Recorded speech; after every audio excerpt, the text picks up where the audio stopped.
अभी तक हमारे क्या है बूटस्ट्रैप के 2 लेक्चर कंप्लीट हो चुके हैं, पार्ट 1 एंड पार्ट 2, जहाँ पे सबसे पहले हम लोगों ने एक इंट्रोडक्शन पार्ट समझा, मतलब थ्योरी पार्ट पूरा समझा।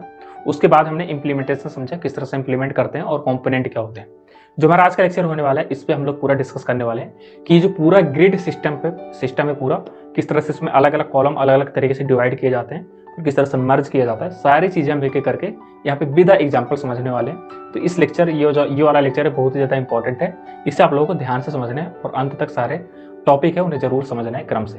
तो चलिए चलते अपने कंप्यूटर स्क्रीन पर और वहां पे एक एक करके सारी चीजें विद एग्जाम्पल समझते हैं। सो गाइस, मैं आ गया अपने कंप्यूटर स्क्रीन पर और यहाँ पर हम एक एक करके अपनी सारी क्लासेस को चेक करेंगे। तो सबसे पहले हमें क्या करना है कि अपना ड्यू टैग बनाना है और यहाँ पे लेंगे अपनी कंटेनर क्लास। ये देखिए, अब कंटेनर के बाद तुरंत हमें रो बनाना होता है, तो यहाँ पे अगेन ड्यू डॉट रो, ये हमारी रो क्लास भी बन गई है। अब हमें पता है कि जो हमारी रो होती है वो 12 कॉलम में डिवाइडेड रहती है। तो यहाँ पर मैं क्या कर लेता हूँ, अभी 2 कॉलम ही लेके चल रहे हैं।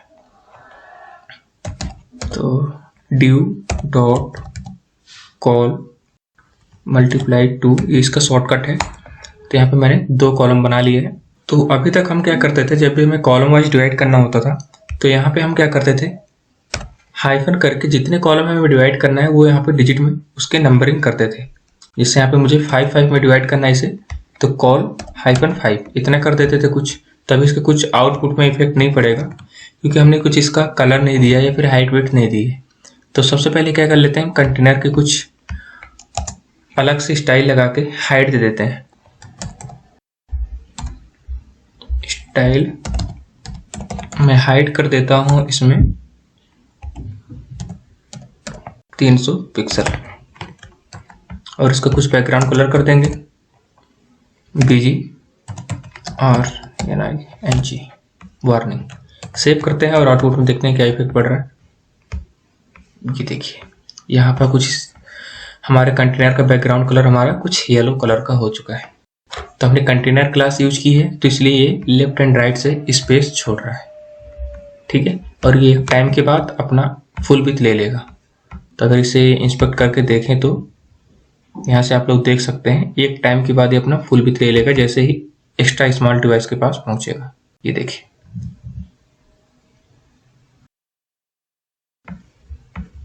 मैं इसे हटाता हूँ और अगेन जो हमने कॉलम बनाए हैं वहां पे उसे चेक करते हैं। तो यहाँ पे भी मैं हाइट और विड्थ इनकी कुछ दे देता हूँ अपने कॉलम की भी। इसे मैं कॉपी कर लेता हूँ, अगेन यहीं पे पेस्ट कर दूंगा और इसकी वैल्यू में कुछ चेंजेस कर दूंगा। तो अब इसकी जो हाइट है उसे 50 कर दूंगा और यहाँ पे इसका भी कुछ बैकग्राउंड कलर दे देंगे। तो कलर के लिए यहाँ पे आपको लिखना होगा BG और मैं यहाँ पे प्राइमरी कर देता हूँ और इसमें BG इन्फो। सेव करते हैं अगेन और यहाँ पे अपना आउटपुट देखते हैं। ये देखिए, यहाँ पे कुछ आउटपुट में 2 बॉक्सेस शो हो रहे हैं हमारे, 2 ड्यू जिसकी हाइट कुछ इतनी है और यहाँ पे थोड़ा सा स्पेस छूटा हुआ है।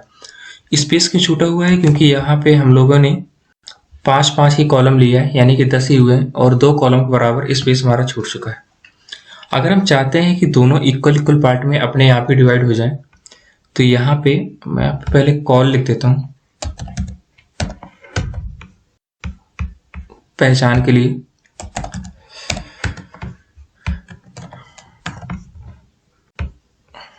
अब थोड़ा सही लग रहा है ना। अब मैं चाहता हूँ कि पूरा कवर हो जाए या फिर दोनों जो हमारे ये कॉल्स बने हैं ये इक्वल पार्ट में डिवाइड हो जाए। तो उसके लिए हमारे पास जो बूटस्ट्रैप है वो एक क्लास प्रोवाइड करता है जिसका नाम है कॉल। अब हम ओनली कॉल ही लिख देंगे तो इक्वल पार्ट में ही डिवाइड हो जाएगा। ये देखिए, यहाँ पे दोनों इक्वल पार्ट में डिवाइड हो चुका है हमारा। अब मान लो कि हमें एक से अधिक कॉलम बनाना है तो उसके लिए भी हम कॉल ही क्लास का यूज करेंगे। तो मैं इसे अगेन कॉपी कर लेता हूँ और यहाँ पे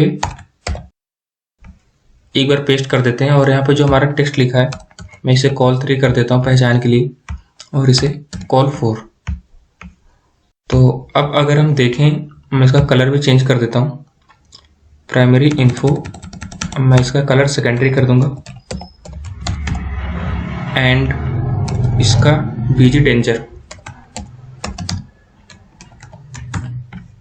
अब इसे रिफ्रेश करेंगे, ये देखिए ये हमारा इक्वल पार्ट में अपने आप डिवाइड हो चुका है।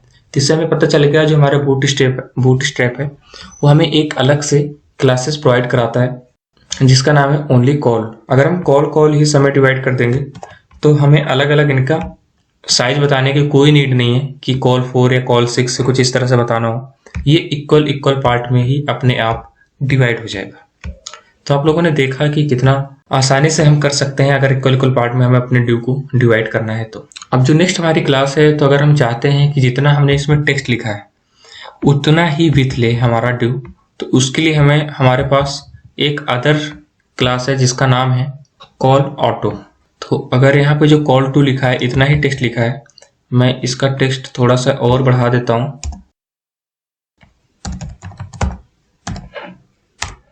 लॉरेम 5, और यहाँ पे मैं कर दूंगा कॉल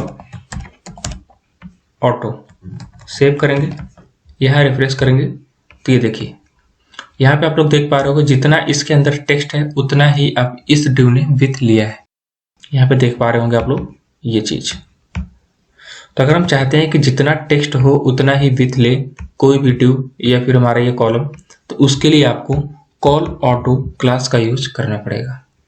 ठीक है, अब मैं यहाँ पे अगर कर देता हूँ कॉल ऑटो, तो यहाँ पे हमारा कॉल 1 इतना छोटा सा ही टेक्स्ट है। तो इसे सेव करके अगेन रिफ्रेश करते हैं, क्या इफेक्ट पड़ता है ये देखिए। यहाँ पे जितना टेक्स्ट है उतना ही आउटपुट हमारा शो हो रहा है। तो आप लोग समझ गए होंगे कि अगर हमें जितना टेक्स्ट है उतना ही विथ लेना है तो उसके लिए कौन सी क्लास का यूज करते हैं, कॉल ऑटो। अब हम इसे पर्टिकुलर किसी डिवाइस के लिए भी कर सकते हैं। तो यहाँ पे आपको सिंपली, मैं मान लो कि मीडियम से ऊपर क्लिक करना चाहता हूं, तो यहाँ पे हाइफन लगा के MD लिख दूंगा, तो कॉल मीडियम इतना ऑटो हो जाएगा। और बाकियों के लिए क्या रहेगा, अपना बाय डिफॉल्ट जितना आ रहा था। तभी मैं रिप्लेस करूंगा तो ये मीडियम से ऊपर तक के लिए सबके लिए लेगा। अगर हम इसे इंस्पेक्ट पे एलिमेंट पे जाके यहाँ से इसका साइज डिक्रीज करेंगे, तो यहाँ पे एक बार, अभी तक तो इसका फिक्स है, जैसे मीडियम से अलग जाएगा तो अपना ये देखिए अपना फुल विथ ले चुका है ये। ठीक है, तो इस तरह से आप लोग समझ गए होंगे ये रिस्पॉन्सिव इसमें कैसे वर्क करता है। तो आप अलग अलग डिवाइस के लिए भी इसमें लगा सकते हैं, बस आपको इन दोनों के बीच में अपना डिवाइस का जो भी नाम है वो आपको शो करना पड़ेगा। जैसे MD है, यहाँ पे स्मॉल हो गया, एक्स्ट्रा स्मॉल हो गया, कुछ इस तरह से जो भी हैं आप यहाँ पे शो कर सकते हैं। अब हमारे पास कुछ ऐसी प्रॉपर्टीज भी हैं, ऐसी क्लासेस भी हैं जो हम रो पे लगाएंगे, यहाँ पे रो के अंदर क्लास में लगाएंगे, तो उस पर उसका जो इफेक्ट होगा वो हमारे चाइल्ड क्लास में यहाँ पे पड़ेगा, मतलब कॉलम में पड़ेगा। ठीक है, तो चलिए देख लेते हैं कौन से हमारे पास क्लासेस हैं। तो मैं यहाँ से इसे थोड़ा सा हटा देता हूँ, कम कर देता हूँ, और कॉल ऑटो का हटा देंगे यहाँ से, इसे भी हटा दूंगा मैं यहाँ पे। अब अगर देखेंगे तो हमारे पास 4 कॉलम बने हुए हैं। ठीक है, अब हम रो पे प्रॉपर्टी अप्लाई करेंगे और हमारे क्लासेस में परिवर्तन होगा। तो जो सबसे पहले हमारे पास प्रॉपर्टी है उसका नाम है रो कॉल्स। मीन्स ऑफ, अगर हम चाहते हैं कि एक रो पर 2 ही कॉलम आए या फिर 3 कॉलम आए या फिर एक ही कॉलम आए, तो उसके लिए हमें रो क्लास के अंदर ही यहाँ पे एक प्रॉपर्टी अप्लाई करनी होगी जिसका नाम है रो हाइफन कॉल्स। अब यहाँ पे नंबर बताना होगा कि कितने कॉलम्स हम अपने रो के अंदर रखना चाहते हैं। तो मैं यहाँ पर अगर हाइफन करके 2 प्रेस कर दूं और इसे सेव करेंगे, और यहाँ पे अगर चेक करता हूँ तो ये देखिए एक रो के अंदर हमारे पास 2 ही कॉलम आए। अगर मैं यहाँ पे 1 कर देता हूँ तो क्या होगा, एक रो पे हमारे 1 ही कॉलम आया। मैं यहाँ पर टेक्स्ट इसका सेंटर कर देता हूँ,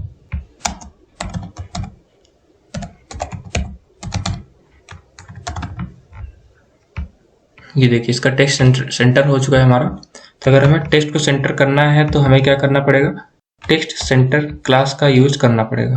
तो यहाँ पे मैं सब में ही कर देता हूँ, थोड़ा देखने में सही लगेगा।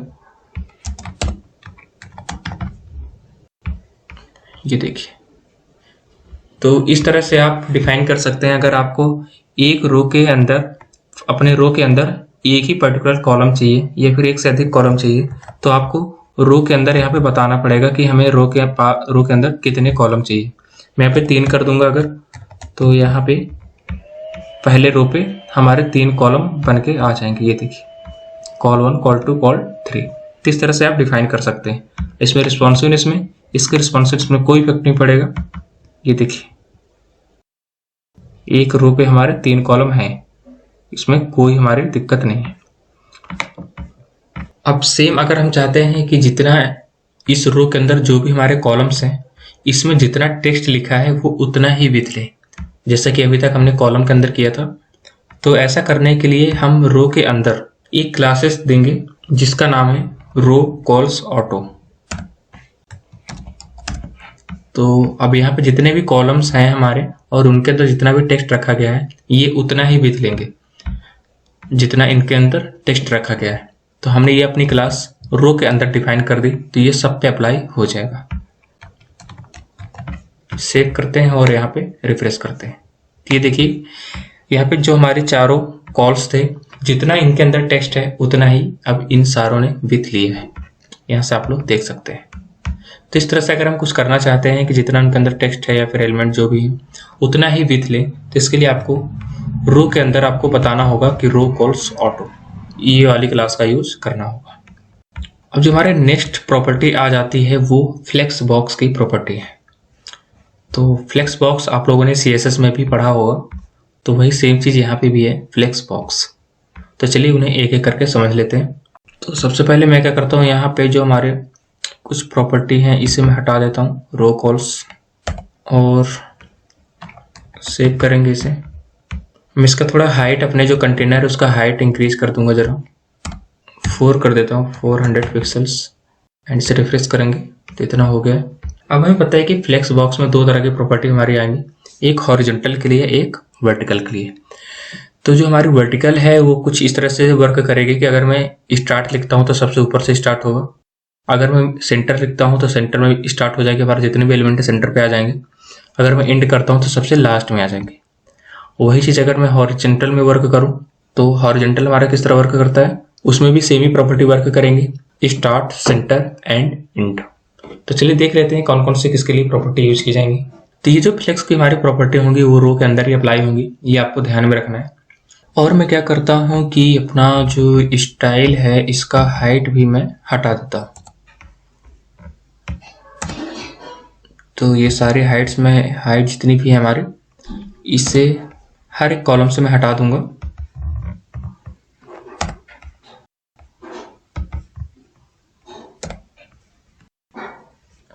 और अपना जो यहाँ पे स्टाइल हमने कंटेनर को दिया था वो स्टाइल अब हम किसे दे देंगे, अपने रो को दे देंगे। तो अब अगर इसका आउटपुट देखें अगर हम, तो कुछ इस तरह से आ रहा है। इसका मतलब क्या है कि जितना हाइट हम अपने रो को देंगे उतना ही हाइट ऑटोमेटिकली हमारे जितने कॉलम हैं वो उतना ही हाइट ले लेंगे अपने आप। लेकिन हम चाहते हैं कि ये उतना हाइट ना लें, तो इसके लिए आपको क्या करना पड़ेगा, हमारे पास एक फ्लेक्स बॉक्स की प्रॉपर्टी है जो, उसे ही हम यहाँ पे लिख देंगे। तो मैं सबसे पहले लिख देता हूँ अलाइन आइटम्स स्टार्ट। ये देखिए, तो अब हमारे जितने बॉक्सेस थे वो सबसे स्टार्टिंग में आ चुके हैं। अब वो अपने अकॉर्डिंग हाइट इसके अकॉर्डिंग नहीं ले रहे हैं, जितना कि इसका रो का हाइट था उतना ही अभी तक जो हाइट ले रहे थे, अभी उतनी हाइट नहीं लेंगे। ठीक है, तो इसके लिए हमने एक प्रॉपर्टी अप्लाई की, अलाइन आइटम्स स्टार्ट। अगर मैं इसी को यहाँ पे एंड कर दूंगा स्टार्ट की जगह में, तो कहाँ पहुंच जाएगा, सबसे नीचे। एंड मैंने यहाँ पे लिख दिया, और अब ये जितने भी हमारे कॉलम्स थे वो सबसे नीचे आ जाएंगे। मैं यहाँ पे रिफ्रेश करूंगा, ये देखिए ये सबसे नीचे शो होने लगे। अगर मैं इन्हें, ये जितने हमारे कॉलम्स है, अगर ये चाहता हूँ कि ये सेंटर पे आ जाए, तो आपको क्या करना होगा, एंड में जाके यहाँ पे सेंटर लिखना होगा। मैं यहाँ पे सेंटर लिख दिया मैंने, और इसे रिफ्रेश करेंगे तो ये देखिए हमारे पास ये सेंटर पे आ चुके हैं। तो इस तरह से ये फ्लेक्स बॉक्स की प्रॉपर्टी हमारी वर्क करती है वर्टिकली। ठीक है, तो कौन कौन से प्रॉपर्टी हमने देखा? Align items start, align items int and align items centre. तो इस तरह से अगर आपको अपने कॉलम को फिक्स करना है अगर इसके अकॉर्डिंग, तो आपको रो में जाके इस क्लास का यूज करना पड़ेगा। अब अगर हम पर्टिकुलर जो हमारे यहाँ पे ये कॉलम्स आ रहे हैं इन्हें ही सेट करना चाहते हैं अपने अकॉर्डिंग, तो उसके लिए हमारे पास एक दूसरी क्लास होती है जिसका नाम है अलाइन सेल्फ। तो मैं यहाँ से इसे हटा दूंगा और पर्टिकुलर जो भी कॉलम जिस भी कॉलम में हम चाहते हैं वहाँ पे मैं इसे पेस्ट कर दूंगा। अब पर्टिकुलर जिस भी कॉलम में हम चाहते हैं कि ये वाला कॉलम हमारा सेट हो जाए, तो यहाँ पे हम लिखेंगे अलाइन सेल्फ। और इसे मान लो कि पहले वाले के कॉलम को मैं चाहता हूँ कि स्टार्ट पे रहे, या फिर इसे मैं सेंटर पे कर देता हूँ। एक मिनट पहले मैं एक बार रिफ्रेश करके सबसे पहले इसे सेट करते पहले मैं इसे रिफ्रेश कर देता हूँ। तो ये देखिए हमारा कुछ इस तरह से हो गया। अब मैं चाहता हूँ कि जो हमारा पहला वाला कॉलम है वो सेंटर पे आ जाए, तो इसके लिए हमें क्या करना होगा? Align self centre. ये देखिए ये हमारा जो हमारा कॉलम था पर्टिकुलर क्या हो गया? सेंटर पे आ चुका है। अब जो हमारा नेक्स्ट वाला कॉलम है वो कॉलम 2 है, कॉल 2 है। इसे मैं क्या करूँगा? इसे मैं स्टार्ट कर दूंगा। तो सेंटर की जगह में हमें क्या करना होगा? यहाँ पे ये यहाँ डबल कोट से यहाँ पे क्लोज करेंगे। सेंटर की जगह हमें क्या करना होगा? यहाँ पे स्टार्ट लिखना होगा, स्टार्ट। तो ये देखिए ये सबसे स्टार्ट में आ चुका है। अब मैं चाहता हूँ कि जो हमारा कॉल 4 है वो सबसे एंड में आ जाए, तो इसके लिए हमें क्या करना होगा? मैं इसे ही कॉपी कर लूंगा अगेन, एंड जो हमारा सबसे लास्ट में है यहाँ पे इस क्लास को पेस्ट कर देंगे। तो अलाइन सेल्फ स्टार्ट था, हमें ये एंड पे लाना है इसे कॉल 4 को, तो यहाँ पे क्या लिख देंगे? एंड। सेव करेंगे एंड रिफ्रेश। तो ये देखिए हमारा एंड पे आ चुका है। तो कुछ इस तरह से अगर पर्टिकुलर आपको किसी कॉलम को फिक्स करना है तो आप कॉलम में जाके इस वाली क्लास का यूज करेंगे अलाइन सेल्फ का। ठीक है, अब जो हमारे पास फ्लेक्स बॉक्स की नेक्स्ट प्रॉपर्टी है वो है जस्टिफाई कंटेंट। तो उसे भी हम यूज कर लेते हैं। तो मैं सबसे पहले इसे हटा दूंगा यहाँ से और सारे कॉलम से इन्हें हटा देंगे हम।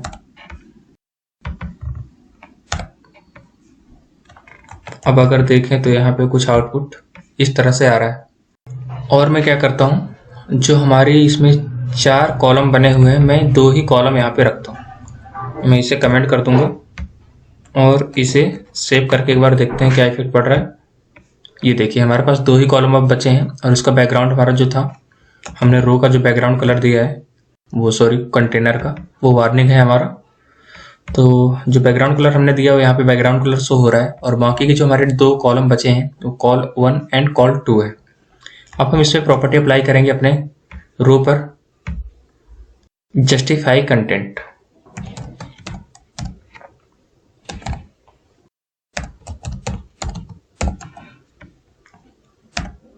मैं यहाँ पे सबसे पहले स्टार्ट लिखूंगा। तो बाय डिफॉल्ट ये हमारा स्टार्ट से ही स्टार्ट हो रहा है, तो इसमें कोई इफेक्ट नहीं पड़ना चाहिए। देखिए कोई इफेक्ट नहीं पड़ा है। अगर मैं इसी को यहाँ पे सेंटर कर दूं,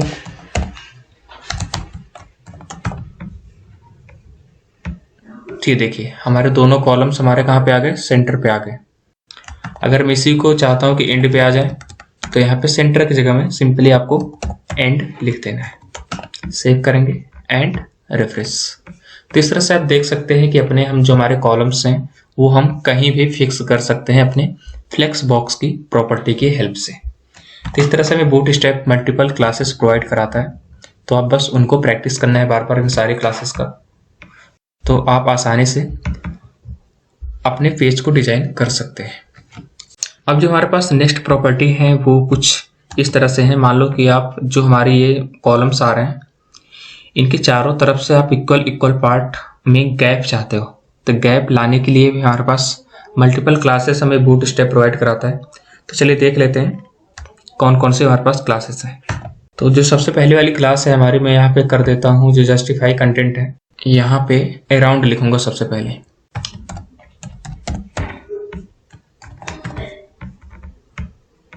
ये देखिए, तो अराउंड लिखने से हमारा क्या हुआ कि चारों तरफ से हमारे पास इक्वल पार्ट में स्पेस आ चुका है। तो जस्टिफाई कंटेंट अराउंड आपको रो में ही बताना पड़ेगा, ये चीज़ आपको ध्यान में रखना है। तो देखिए जैसे हमने रो में बताया, तो यहाँ पे देखिए इक्वल पार्ट में इधर से स्पेस आ गया इस कॉलम से पहले, और इधर से भी इतना स्पेस आ चुका है। लेकिन बीच में आप लोग देख पा रहे होंगे कुछ ज़्यादा ही स्पेस है। तो कारण क्या है कि जो इसका स्पेस है इतना, वो तो अपना इतना ऑक्यूपाई कर रहा है यहाँ से यहाँ तक, और जो इसका स्पेस है इतना, ये क्या कर रहा है, इधर से ऑक्यूपाई इतना कर रहा है, इसलिए ही हमें ये बीच में स्पेस ज़्यादा शो हो रहा है। तो आप अगर जस्टिफाई कंटेंट अराउंड का यूज करते हो तो आपको कुछ आउटपुट इस तरह से देखने को मिलेगा। तो इस तरह से अगर आप कोई अपने वेब पेज में इमेजेस लगाना चाहते हो, बॉक्स बनाना चाहते हो, तो आप इस पर्टिकुलर जो भी हम एरिया यहाँ पे गैप छोड़ना चाहते हैं, तो उसके लिए आप जस्टिफाई कंटेंट अराउंड प्रॉपर्टी का यूज कर सकते हो। अब यहाँ पे अगर हमारे पास एक दूसरी प्रॉपर्टी है इनके बीच में गैप लाने के लिए, अभी तक यहाँ पे देख रहे होंगे हर तरह से गैप है, अराउंड मतलब चारों तरफ से गैप है। अब हम चाहते हैं पर्टिकुलर इसके बीच बीच में गैप आए बिटवीन, और इधर से गैप ना आए। तो उसके लिए हमें कौन सी प्रॉपर्टी अप्लाई करनी होगी, अराउंड की जगह में आपको लिखना होगा बिटवीन। रिफ्रेश करूंगा, ये देखिए यहाँ पे इन दोनों के बीच में स्पेस आ चुका है। तो अगर कुछ इस तरह से आप लोग करना चाहते हैं अपने पेज के अंतर्गत, तो आप ये वाली क्लास का यूज करेंगे जस्टिफाई कंटेंट बिटवीन। अब जो इन दोनों में जो प्रॉब्लम है, कभी इतने में स्पेस आ रहा है और जो अराउंड में हम कर रहे थे तो बीच में ज़्यादा स्पेस आ रहा है, इन दोनों को जो सॉल्व करता है, वो हमारे पास जो नेक्स्ट प्रॉपर्टी है वो इन दोनों चीज़ को सॉल्व कर देती है, वो है हमारी इवनली। तो यहाँ पे आपको बिटवीन की जगह में क्या लिखना होगा, इवनली। पे अगर सेव करेंगे तो देखिए सारे इक्वल इक्वल पार्ट में ही डिवाइड हो जाएंगे हमारे पास कॉलम्स। तो देखिए पहला भी इतने पार्ट में डिवाइड है, बीच में भी उतना ही गैप है, और यहाँ पे लास्ट में भी उतना ही गैप है। तो इस तरह से आप तीनों में डिफरेंसेस देख सकते हैं कि तीनों में क्या क्या डिफरेंस है, और आपको इन सारे क्लासेस का बार बार प्रैक्टिस करना है यूज करके, वरना बहुत जल्दी सारी चीज़ें भूल जाते हैं। अब हमारे पास एक नेक्स्ट प्रॉपर्टी है, वो है ऑर्डर।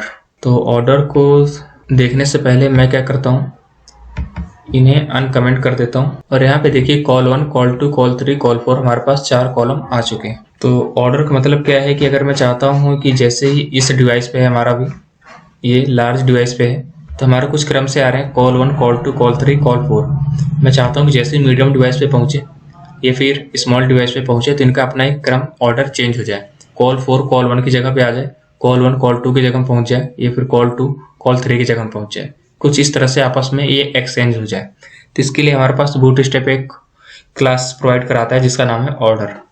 तो ऑर्डर में आपको ये चीज़ ध्यान में रखना है सबसे पहले कि जिसका नंबर सबसे कम रहेगा वो सबसे पहले आएगा, और जिसका नंबर सबसे हाईएस्ट रहेगा वो सबसे लास्ट में आएगा। अगर बाई चांस हम किसी भी कॉलम का नंबर कुछ नहीं देते, मतलब ऑर्डर नहीं देते हैं, तो उसका एक तरह से सबसे कम ही वैल्यू रहेगी, तो वो सबसे पहले ही आएगा। तो इन तीनों चीज़ों को आपको ध्यान में रखना है। तो चलिए अप्लाई कर लेते हैं अभी। तो यहाँ पे मैं इसे हटा दूंगा पहले, और यहाँ पे हम ऑर्डर प्रॉपर्टी यूज करेंगे। ऑर्डर मैं भी 1 कर देता हूँ, क्रम से ही करूँगा, फिर इसमें हम एक एक करके चेंजेस लाएंगे।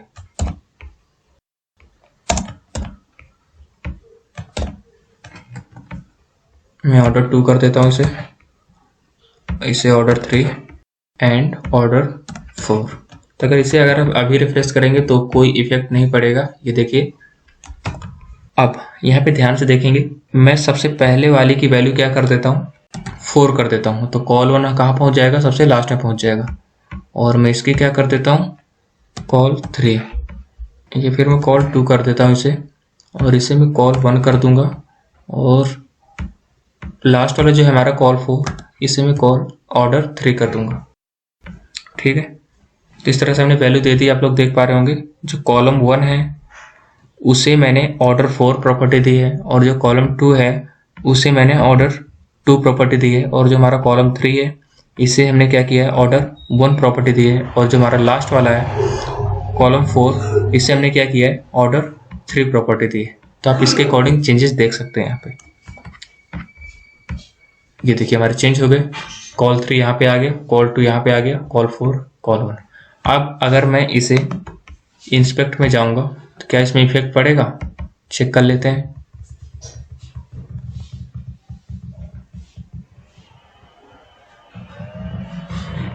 कोई भी इफेक्ट नहीं पड़ा है। अब ये इफेक्ट कब पड़ेगा? जब हम पर्टिकुलर किसी भी डिवाइस के लिए इसे फिक्स करेंगे। तो यहाँ पे जो है कॉल 4 है, मैं चाहता हूँ कि मीडियम डिवाइस के लिए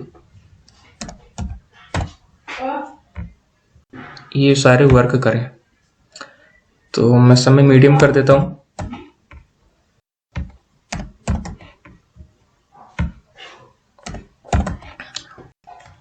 तो ये मीडियम से ऊपर तक सारे वर्क ऐसे ही करेंगे। जैसे मीडियम से मीडियम डिवाइस से लिस्ट पहुंचेंगे, कम पहुंचेंगे, तो ये क्या कर देंगे, मतलब अपने अकॉर्डिंग ही क्रम से आ जाएंगे, column 1, column 2, column 3 and column 4। तो हमने यहाँ पे इसका डिवाइस फिक्स कर दिया है, इसलिए ही ऐसा ये वर्क करेंगे। अगर मैं इसे सेव करता हूँ और यहाँ पे रिफ्रेश करेंगे तो अभी तो कोई चेंजेस नहीं आएगा, लेकिन जैसे ही मीडियम डिवाइस में पहुंचेंगे तो मीडियम डिवाइस से नीचे तो वहाँ पे अपने क्रम में आ जाएंगे। तो जैसे यहाँ पे देखते हैं अभी, अब इसमें कोई इफेक्ट नहीं पड़ रहा है।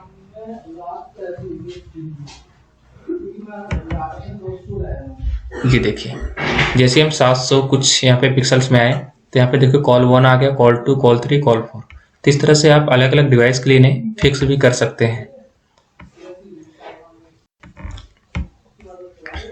ठीक है, तो ये चीज़ बस आपको ध्यान में रखना है कि अगर पर्टिकुलर किसी भी हमें कॉलम को फिक्स करना है अपने अकॉर्डिंग, तो आपको ऑर्डर प्रॉपर्टी वहाँ पे अप्लाई करनी होगी अपनी बूट स्टेप की।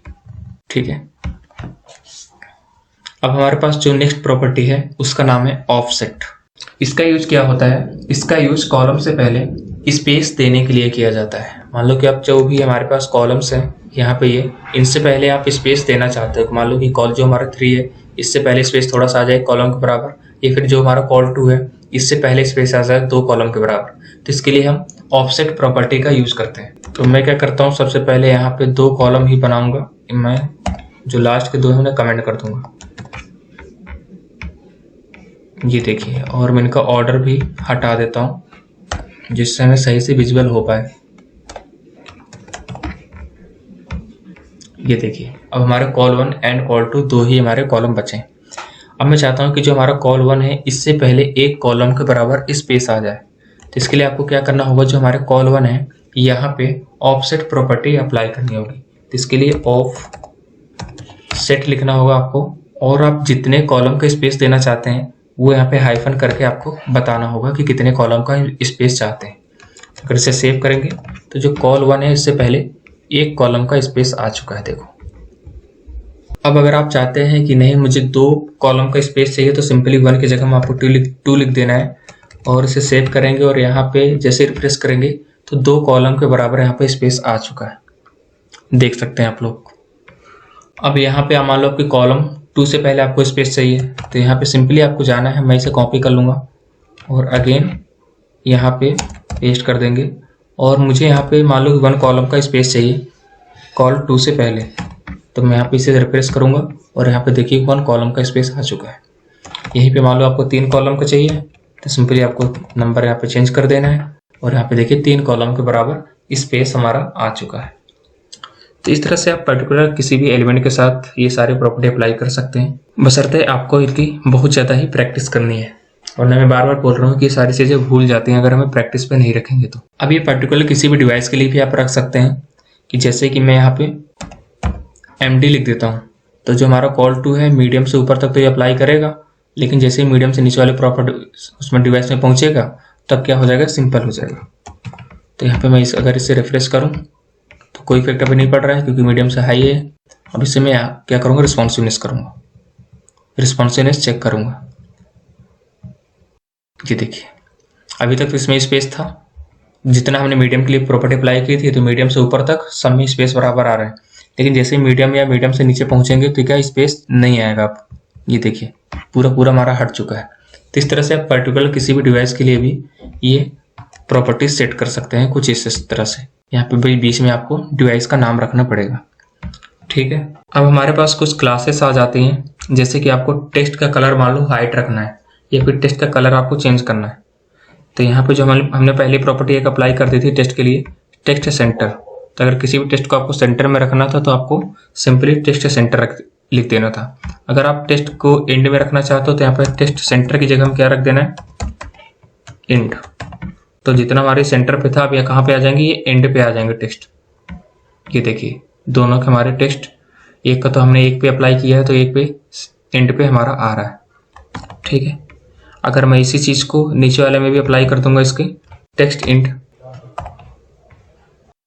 और यहाँ पे मैं लिख देता हूँ टेक्स्ट एंड, तो देखिए ये अभी भी सेंटर पे है, ये भी कहाँ पे पहुंच जाएगा। अच्छा यहाँ पे थोड़ा सा मिस्टेक है हमारा, मैं इसे हटा देता हूँ, टेक्स्ट सेंटर और टेक्स्ट एंड दोनों एक साथ ही अप्लाई हो गया था। अब देखिए ये भी हमारे एंड पे पहुंच गया और ये भी हमारा एंड पे पहुंच गया। अब मान लो कि इनका हम कलर चेंज करना चाहते हैं, तो इसके लिए हमारे पास जो प्रॉपर्टी है टेक्स्ट और कलर का नेम, तो यहाँ पे मैं क्या कर दूंगा, इसी पे कर देता हूँ मैं कलर का नाम टेक्स्ट वाइट कर देता हूँ इसे। तो ये देखिए इसका कलर हमारा क्या हो गया, वाइट हो गया। तो इस तरह से आप अपने टेक्स्ट के साथ ये प्रॉपर्टी अप्लाई कर सकते हैं। अब हमारे पास एक नेक्स्ट जो प्रॉपर्टी है वो है इमेज। इमेज की प्रॉपर्टी कि जो आपके इमेज लगाते हो तो उसका कुछ हाइट और विड्थ बहुत ज़्यादा रहता है, तो उससे कैसे रिस्पॉन्सिव करते हैं। तो इसके लिए हमारे पास एक प्रॉपर्टी बूटस्ट्रैप देता है जिसका नाम है इमेज फ्लोट। तो जो भी आप इमेज लगाएंगे बस वहाँ पे पर्टिकुलर आपको क्लास लिखना है और क्लास के अंदर इमेज फ्लोट प्रॉपर्टी को अप्लाई कर देना है। तो मैं यहाँ पे क्या करता हूँ, इन सब सारी चीज़ों को हटा दूंगा, मैंने पूरा हटा दिया। अब इसे सेव करेंगे और यहाँ पे रिफ्रेश करेंगे तो सब कुछ हमारा हट चुका है। अब यहाँ पे हम एक इमेज लगाएंगे, तो इसके लिए मैं क्या करता हूँ, अपना इमेज टैग स्टार्ट करूँगा और यहाँ पे SRC पे इमेजेस, और यहाँ पे मैंने पहले से इमेज रखी है अपने पास, तो यहाँ पे इस वाली इमेज को ट्राई कर लेते हैं। अब अगर यहाँ पे रिफ्रेश करूँगा, ये देखिए यहाँ पे एक इमेज हमारी लग चुकी है। अगर इसका रिस्पॉन्सिवनेस चेक करेंगे तभी यहाँ पे देखिए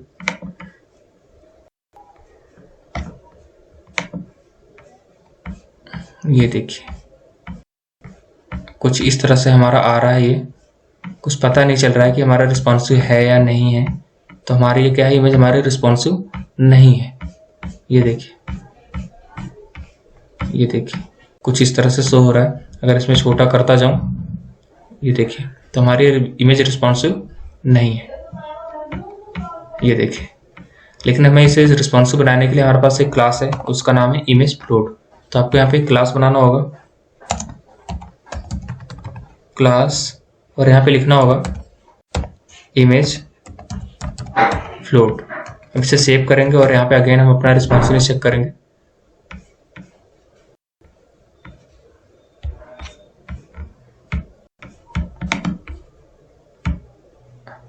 ये देखिए अब इसका रिस्पॉन्सिवनेस यहाँ से चेक करते हैं, क्या ये इमेज हमारी रिस्पॉन्सिव हो चुकी है। तो अब देखिए फुल विड्थ में हमारा इमेज दिखेगा जितना इमेज पहले हमारा था, लेकिन जब तक हमारी रिस्पॉन्सिव नहीं थी तब तक ये इमेज कुछ अलग तरीके से स्क्रॉल करना पड़ रहा था, तब पूरी दिख रही थी। तो अगर आपको किसी भी इमेज को आपको रिस्पॉन्सिव बनाना है तो उसके लिए आपको इमेज फ्लोट क्लास का यूज करना पड़ेगा। ये देखिए, तो मैं इसे हटा देता हूँ। और अब जो हमारे पास एक नेक्स्ट प्रॉपर्टी है कि मान लो कि जो भी आप इमेज लगा रहे हो यहाँ पे या फिर और भी ड्यू टैग में कुछ बैकग्राउंड कलर दे रहे हैं, तो उसका जो किनारा है उसे राउंडेड करना चाहता हूँ, तो कि राउंड हो जाए, तो उसके लिए आपको राउंडेड क्लास का यूज करना पड़ेगा।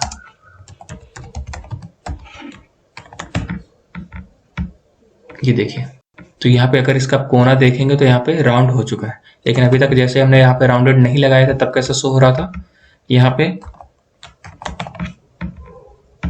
ये देखिए यहाँ पे एकदम किनारा ही शो हो रहा है, यहाँ पे राउंडेड नहीं शो हो रहा था। जैसे हमने राउंडेड क्लास का यहाँ पे यूज किया तो यहाँ पे क्या हो जाएगा, राउंड हो जाएगा। मैं इससे रिप्लेस करूंगा, ये देखिए यहाँ से किनारे इसके राउंड हो चुके हैं। तो इस तरह से आप क्लासेस का यूज कर सकते हो अपने बूटस्ट्रैप की बहुत सारी क्लासेस हैं, अपने वेब पेज में इनका सबका यूज कर सकते हो वेब पेज को खूबसूरत बनाने के लिए। अब इसकी जितनी भी इंपॉर्टेंट क्लासेस थी हमारे पास बूटस्ट्रैप की, हमने सारे कवर कर लिए हैं। तो आई होप दोस्तों आपने बहुत ही अच्छे से इस सारी क्लासेस को समझ लिया होगा।